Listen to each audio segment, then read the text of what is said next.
جمعية الدعوة والإرشاد وتوعية الجاليات بمحافظة بدر.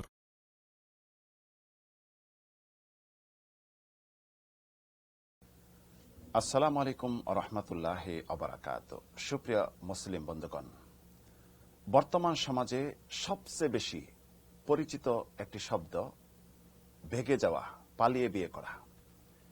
একে আমি বলি ডিজিটাল বিবাহ নামে ডিজিটাল জিনা ব্যভিচার। এর কারণ কি? সোশ্যাল মিডিয়াতে অথবা সরাসরি সাক্ষাৎ যুবক যুবতী, তারপর তাদের মন লেনদেন, কথাবার্তা শুরু হয়, শেষে আরেকটু এগিয়ে যায়। এই পর্যায়ে তারা প্রত্যেকটি অঙ্গ প্রত্যঙ্গের যে জিনা এটি হয়ে যায়। শেষে সরাসরি প্র্যাকটিক্যালি যখন যাবে তখন তারা চায় বিবাহ করতে। বিবাহ করতে যখন অভিভাবকদেরকে পেশ করা হয় প্রস্তাব, তখন অভিভাবকরা এটি রাজি হয় না, কারণ এটা তাদের জন্য মঙ্গলজনক মনে করে না। শেষ পর্যায়ে তারা একজনের হাত ধরে আরেকজনে পালিয়ে যায়। পালিয়ে গিয়ে তারা আশ্রয় নেয় কাজী অফিসগুলিতে অথবা কোর্টে।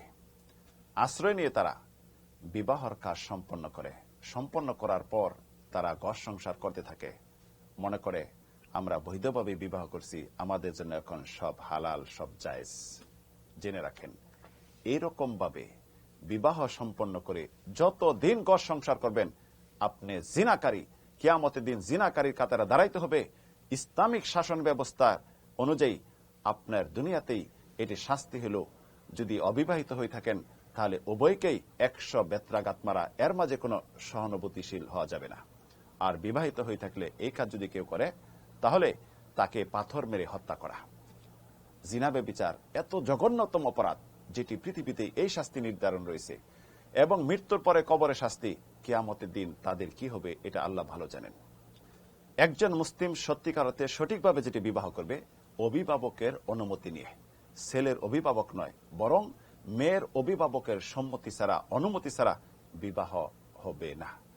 রাসূলুল্লাহ স্পষ্ট করেছেন, মান নাকাহা বিগাইরি ওয়ালিয়িন ফানিকাহুহা বাতিলুন বাতিলুন বাতিলুন। কেউ যদি অভিভাবকের সম্মতি ছাড়া বিবাহ করলো, এই বিবাহ বাতিল বাতিল বাতিল। 3 বার বলেছেন, গুরুত্ব দেওয়ার জন্য। এটা কখনো বৈধ হতে পারে না। এই বিষয়ে একাধিক হাদিস রয়েছে। ইসলামিক বিবাহের পদ্ধতি হলো অভিভাবক তার কন্যা থেকে সম্মতি নিয়ে আসবে। সম্মতি নিয়ে আসার পরবর্তীতে ছেলের সম্মুখে প্রস্তাব পেশ করবে। উপস্থিত থাকবে 2 জন সাক্ষী যারা তাদেরকে চিনে। মহারানা উল্লেখ থাকবে। পরবর্তী ছেলে প্রস্তাব গ্রহণ করবে। এটাই হলো শরীয়তের দৃষ্টিতে বিবাহ। তবে এটি লুকোচুরি নয়, ঘোষণা দিয়ে। এটা সুন্নাহ।